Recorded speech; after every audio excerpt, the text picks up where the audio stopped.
Around the world, Mike Myers is mostly known for the Austin Powers films, but in the US, his popularity at one point rivaled Eddie Murphy at his peak. Yes, there was another hugely popular project he was heavily involved in, but since many international audiences watch movies dubbed, they never actually heard Myers' voice as the Green Ogre. After several major flops in the mid-2000s, Myers almost disappeared from the big screen. He still shows up from time to time in projects like Bohemian Rhapsody, usually somewhere in the background. Today, let's talk about his career and take a closer look at how it all unfolded. Like most comedians, Myers made his way to the big screen through television comedy shows. His real breakthrough came on Saturday Night Live, a show that launched the careers of countless stars: Chevy Chase, Dan Aykroyd, Eddie Murphy, Adam Sandler, and many others. Mike Myers was no exception. In 1990, filmmakers decided to turn one of his SNL characters into a feature film. That's how Wayne's World was born. Many people believe that Mike Myers was the reason Queen made a major comeback in the US. The studio originally didn't want to use Queen's music because at the time the band had lost much of their American popularity. They barely toured the country, simply because they couldn't attract large enough audiences. The producers wanted to use Guns N' Roses instead, but Myers pushed back hard and insisted on Bohemian Rhapsody from Queen. After long arguments, the studio finally gave in. Shortly after the film's release, Queen returned to the American charts. For his role, Myers earned $1 million, an enormous paycheck for a big screen debut. Adjusted for inflation, that would be over $2 million today. Although it's not widely known outside of the US, Wayne's World has more than 150,000 ratings on IMDb. Released in 1992, the film grossed $183 million on a $20 million budget, making it one of the 10 highest-grossing movies of the year. In the US, it stayed in the top 10 at the box office for 6 consecutive weeks. Myers' popularity exploded, and the studio demanded a Wayne's World sequel just 1 year later. According to Myers, this rush was the main reason the sequel failed.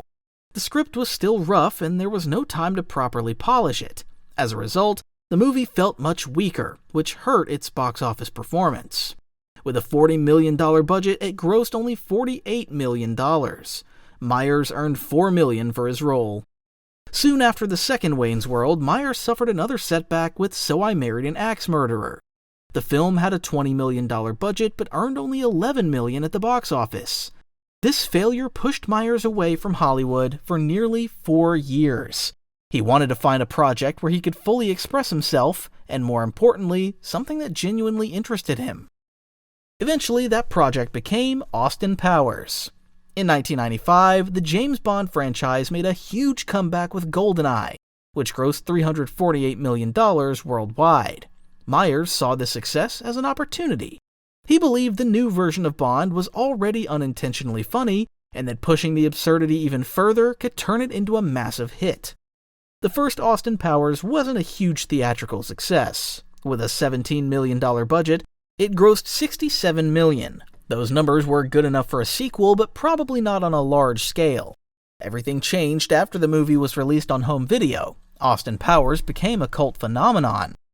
In the UK, the film actually performed poorly in theaters and was heavily censored, including jokes about Princess Diana, who died in 1997. On video, however, the uncut version broke several local records. That success pushed New Line Cinema to quickly approve a sequel. While writing the script, Myers took on several small roles in other films. The most notable were 54 and Mystery Alaska. For the Austin Powers sequel, Myers earned $7 million. The studio set aside $33 million for production and another $40 million for marketing. Heather Graham, who replaced Elizabeth Hurley in the sequel, later said the film essentially saved her career. Before that, she was barely getting any offers, and most of the roles she was considered for were in erotic films. While her career never truly took off afterward, at least she didn't have to turn to adult movies. Austin Powers, The Spy Who Shagged Me, grossed $310 million worldwide, becoming one of the biggest hits of the year. Many believe this movie seriously damaged the James Bond franchise starring Pierce Brosnan. Daniel Craig later said that Austin Powers dealt a major blow to Brosnan's Bond films. After audiences started openly laughing at Bond because of Austin's exaggerated parody, producers feared another Brosnan film might flop. According to Craig, this is why the franchise was eventually reinvented as darker and more serious, closer in tone to Jason Bourne. There simply wasn't any other option. At this point, Mike Myers was one of the most popular actors in the US. DreamWorks took full advantage of that and cast him as the voice of the main character in their animated film, Shrek. Myers was paid $3 million, exactly the same as Cameron Diaz and Eddie Murphy, who voiced Princess Fiona and Donkey. With a $60 million budget, Shrek grossed $484 million worldwide, becoming the biggest hit in DreamWorks history at the time. For Shrek 2, Myers was paid $10 million. However, his biggest paycheck still came from Austin Powers in Goldmember, which earned him $25 million. The film's production budget climbed to $63 million. Thanks to the success of the previous movies, many Hollywood stars agreed to make cameos. One role was even offered to Sean Connery, and the producers were willing to increase the budget by another $10 million to secure him. But Connery didn't even bother reading the script, so several ideas had to be dropped entirely. This was the first Austin Powers film that was heavily edited in post-production. Director Jay Roach later said that the first cut he and Mike Myers assembled ran over 3 hours. After test screenings, however, the studio demanded major cuts. In the end, the film was shortened to about 90 minutes, with entire characters and storylines removed. Even Heather Graham, who had appeared in several scenes, was almost completely cut out. The $63 million film grossed $296 million worldwide. It was still a success, though noticeably weaker than the second movie. The bigger problem was poor audience reception. Because of this, the fourth Austin Powers film, announced almost immediately, never materialized. Myers later said he would only return to the role if he was completely satisfied with the script. Apparently that script has never been written, and considering that Myers isn't getting any younger, a future return to Austin Powers would likely come in the form of a soft reboot, which is very much in fashion these days. After stepping away from Austin Powers, Myers returned to supporting roles. He appeared in the comedy View from the Top alongside Gwyneth Paltrow. At the same time, he continued doing voice work and quietly prepared his next major project. It might seem like Mike Myers starred in The Cat in the Hat in an attempt to repeat Jim Carrey's success with How the Grinch Stole Christmas, but that wasn't actually the case. Myers didn't want to make this film at all, and had completely different plans. At the time, he was working with Universal Pictures on another project. Universal hoped to recreate the success of Wayne's World, but this time using a different Myers character from Saturday Night Live. The studio had already spent more than $10 million on pre-production when Myers suddenly refused to continue.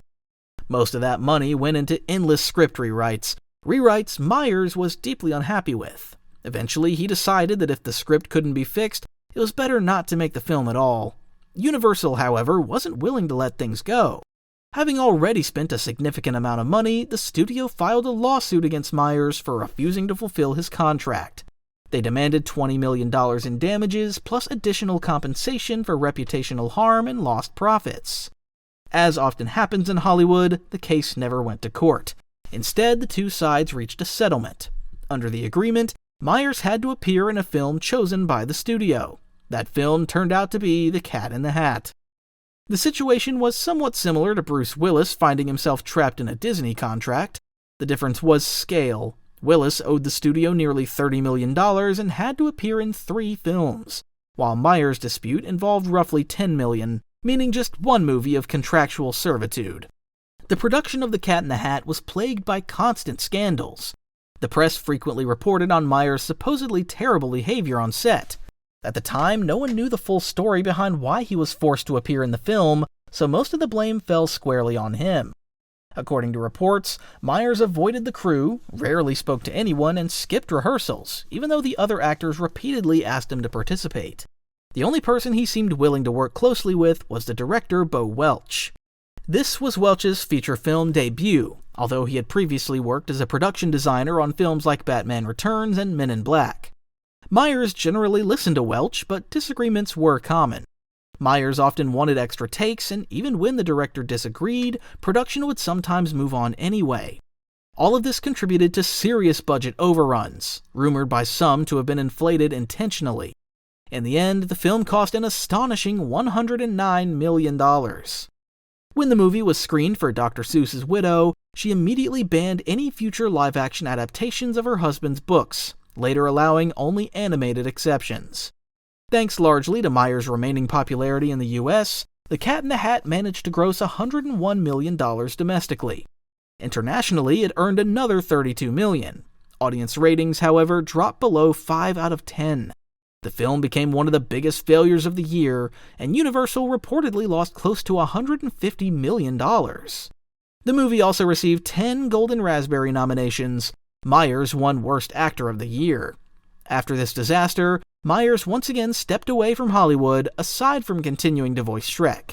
He returned to live action in 2008 with The Love Guru. Interestingly, this character was originally created for the Austin Powers universe. He was meant to be a love expert who would mentor Austin and influence his worldview. But during production of the Austin Powers films, the character was repeatedly cut and postponed. We've seen this kind of situation many times before. Rejected characters suddenly resurfacing years later as the lead in their own movie. It rarely ends well. Usually those characters were rejected for a reason. The Love Guru was no exception.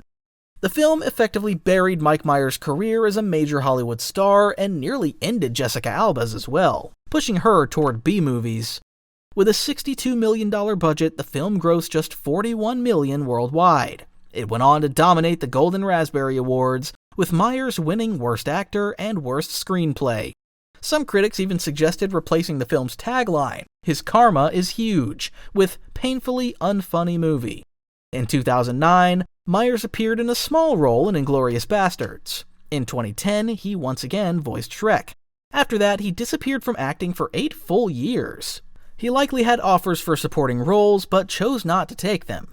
And while he could have pushed forward with a 4th Austin Powers using a weaker script, something audiences would probably still watch, Myers refused to do it unless the script met his standards.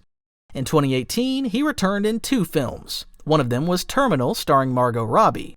Robbie's a rare case. Aside from exceptions like I, Tonya, many of her non-franchise films struggle at the box office unless paired with major stars or comic book branding. Terminal followed that pattern, barely registering in theaters before quickly moving to streaming. Myers' second project after his long break was Bohemian Rhapsody. He was invited as a gesture of gratitude for helping revive Queen's popularity in the 1990s. Myers accepted and later said he was simply happy to be part of a film about his favorite band. Myers hasn't appeared on the big screen in several years and doesn't seem eager to return. In 2022, however, he came back to television with his Netflix series The Pentaverate, where he played multiple roles. The show received mixed reactions with an average rating of around 6.1 out of 10, and so far there's been no news of a second season. Mike Myers is not like many actors who, after early success, continue appearing in increasingly questionable projects. He chose a different path, stepping away instead of slowly fading. In a strange way, that decision may have saved his reputation. And judging by his career, he can still find the funding if he ever decides to tell another story on his own terms. Thanks for watching, and stay tuned.